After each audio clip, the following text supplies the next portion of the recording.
এই যে পেশেন্টের ছবি আপনারা দেখতে পাচ্ছেন, এর ৮ নম্বর দাঁত অর্থাৎ আক্কেল দাঁতে কেরিস হয়েছে। এই দাঁতটিকে তোলা হলো। তোলার পরের এটি হলো ছবি।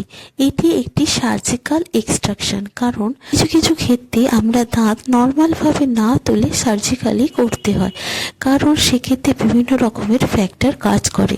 যেমন ধরুন, আপনার দাঁতটি হাড়ের সঙ্গে পুরোপুরিভাবে গেঁথে রয়েছে। এবার আপনারা বলবেন, সব দাঁতই তো হাড়ের সঙ্গে গেঁথে থাকে। একদম ঠিক, সব দাঁতই হাড়ের মধ্যে থাকে, কিন্তু হাড় এবং দাঁতের মধ্যে একটা সূক্ষ্ম সফট টিস্যুর লাইনিং থাকে। এই পেশেন্টের ক্ষেত্রে এইটি ছিল না, যার ফলে দাঁত এবং হাড়ের মধ্যে কোনো গ্যাপ না থাকায় পুরোপুরিভাবে এটি ফিউজড হয়ে গেছিল। ডাক্তারি ভাষায় বলা হয় অ্যাঙ্কাইলোস টুথ। দাঁতটিকে সার্জিক্যালিভাবে কেটে বের করা হয়েছে।